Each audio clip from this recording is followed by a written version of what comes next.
প্রথম রাকাতেই যদি তিনি সূরাতুন নাস পড়ে ফেলেন তাহলে দ্বিতীয় রাকাতে কি করবেন? ফাইনি তুররা বেআন ক্বারাআ ফিল উলা কুল আউযু বিরাব্বিন নাস আআদাহা ফিস সানিয়া। আলা হযরত আজিমুল বরকত শাহ আহমদ রেজা খান সাহেব বেরলভী রহমতুল্লাহ আলাইহি একই ফতোয়া দিয়েছেন। আসসালামু আলাইকুম ওয়া রাহমাতুল্লাহি ওয়া বারাকাতুহু। বিসমিল্লাহির রহমানির রহিম। সম্মানিত দর্শক, আরেকটি প্রশ্ন।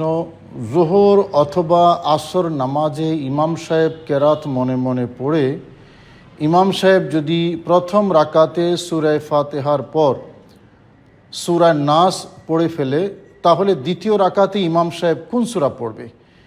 এই সময় ইমাম সাহেবের কি করণীয়? প্রশ্নটি নিশ্চয়ই জনগুরুত্বপূর্ণ। এই প্রশ্নটি জবাব দেওয়ার আগে আরেকটি মাসালা আমাদের জানা দরকার, যে নামাজের ক্ষেত্রে তরতিবে সূরা এটা কিন্তু ওয়াজিব, অর্থাৎ ধারাবাহিকতা বজায় রেখে কোরআনে কারীম তেলাওয়াত করা।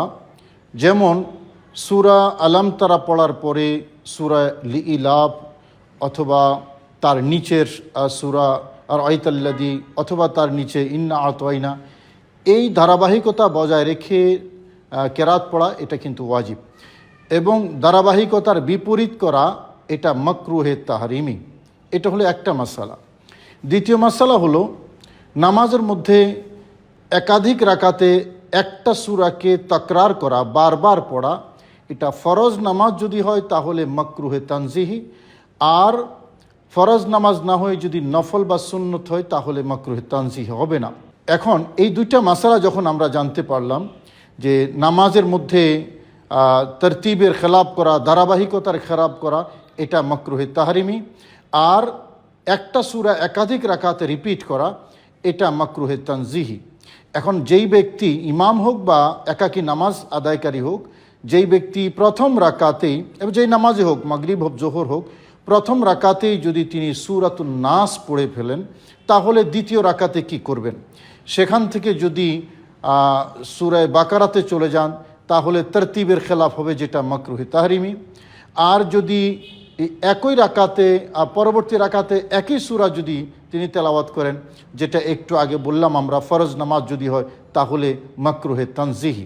এক্ষেত্রে দেখার বিষয় হলো, যদি তিনি ভুলক্রমে প্রথম রাকাতে আপনার সূরা নাস পড়ে ফেলেন তাহলে দ্বিতীয় রাকাতেও এটাই পড়বেন, মাকরু হবে না, যেহেতু ভুলক্রমে তিনি পড়ে ফেলেছেন। প্রথম রাকাত এবং দ্বিতীয় রাকাত দুটাতেই সূরা নাস পড়বেন।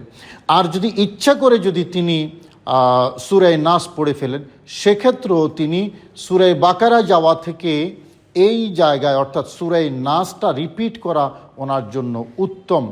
আমরা ফতোয়া শামির যেই টেক্সটটা আছে সেই টেক্সটটা আমরা একটু পড়ে শোনাই।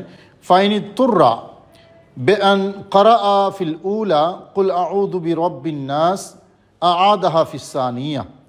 যদি তিনি প্রথম রাকাতে ভুলক্রমে বাধ্য হয়ে প্রথম রাকাতে সূরাতুন নাস পড়ে ফেলেন তাহলে দ্বিতীয় রাকাতেও সূরা নাস তিনি রিপিট করবেন।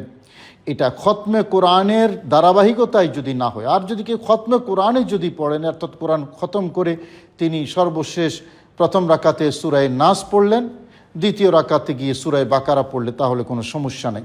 কিন্তু স্বাভাবিক নামাজে যেখানে খতমে কোরআনের কোনো ইস্যু থাকে না, এমনিতে যদি তিনি নামাজ পড়েন আর প্রথম রাকাতে সূরা নাস পড়ে ফেললেন তাহলে দ্বিতীয় রাকাতেও সূরা নাস পড়বেন। আলা হযরত আজিমুল বরকত শাহ আহমদ রেজা খান সাহেব বেরলভী রহমতুল্লাহ আলাইহি একই ফতোয়া দিয়েছেন। তাকরার সূরা অর্থাৎ একটা সূরা একাধিক রাকাতে রিপিট করা, বারবার পড়া নিয়ে প্রশ্ন করা হলে তিনি যেই জবাব দিয়েছেন সেই জবাবটা হলো এই, বেগাইর জরুরত ফরাइज में मकरूह तंज़ीही है, बस पहली रकात में सूरतुन नास आमदन नहीं पढ़नी चाहिए ताकि तकरार की ज़रूरत न पड़ जाए।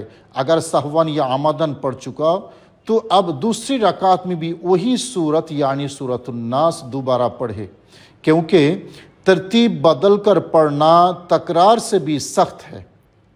কথা একেবারে স্পষ্ট, অর্থাৎ প্রয়োজন ছাড়া একাধিক রাকাতে একটা সূরা রিপিট করা এটা ফরজ নামাজের মধ্যে মাকরুহে তানজিহি।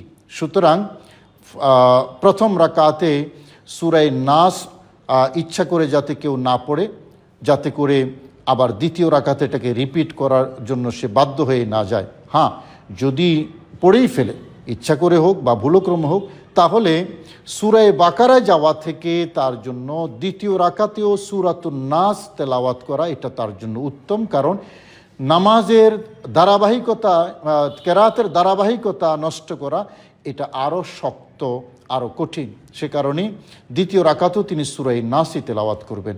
এই হলো এই মাসালার সমাধান। আল্লাহ পাক আমাদের বুঝার তৌফিক নসিব করুন। আসসালামু আলাইকুম রহমতুল্লাহি ওয়া বারাকাতুহু।